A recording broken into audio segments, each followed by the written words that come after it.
beginning of the game. I think Chris sometimes, eases into the game, and we need him taking shots. I think they're great team to play basketball. And talk about playing with Blake. How do you feel playing with Blake? And as you made a comparison with Chris, talk about Blake's performance.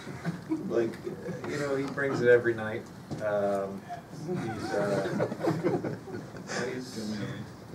This is going to be weird, but I think Blake's been one of the top 3 players in the NBA all season. So can't really say enough good or mention enough superlatives about the season that he's had and the level of play that he's played the whole year. So just happy to be out there with 2 of probably the top 5 players in the NBA. It's nice.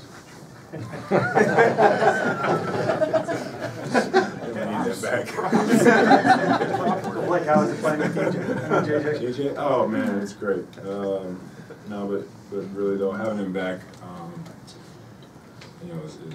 it spreads the floor out so much, and people know how good of a shooter he is, but the way he comes off the screens, the way he's constantly in motion, it's just it would be a nightmare to have to guard that, and it just puts pressure on teams, and it opens up everything for everybody else. So whether he's even hitting shots or not, just the fact that he's out there, it makes it easier for us.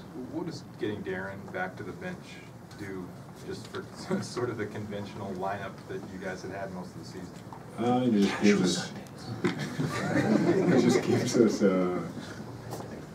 us kind of a different dimension coming off the bench. You give us a point guard, obviously another scorer off the bench when Jamal comes back, when Danny comes back. Now you have a guy that can score at the point, the 2 or the 3. And then we have bigs that can get people open, finish down low, and then defend. So once we get our whole group back, it completely changes everything. But getting Darren back to the bench is really good for us. You guys have talked big picture all season, but now that we're down to the final 2 weeks, final 4 games, is that focus sharpening and narrowing, do you think? Or yeah, every game we go into every game, and it's our whole message, I think, is to worry about ourselves, and it's about us and how we execute, how we compete.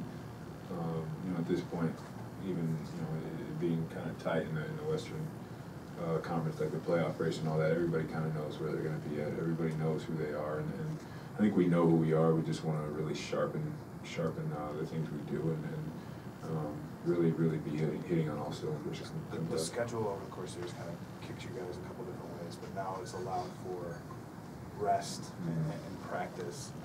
How big of an advantage is it for you guys to have those 2 things, I guess, this final stretch? It's huge. It's great. It just gives us a chance, like you said, to rest. Obviously with the injuries and things like that, but also the practice time, having Baby and Danny, who obviously can't practice now, which hurts a little bit, but giving us time to get acclimated with those guys, and for them to run the sets, and for DC to get reps with the second group again, and all that. So the rest is huge, but we have to take advantage of it. We can't just accept the rest and not really do anything with it. What happened in the third quarter when you go, when you cooking you a little bit? Is it okay? Fine? That one Yeah, I'm good. Just little bumps and bruises. What you expect, especially this time of the year. Like the way you guys have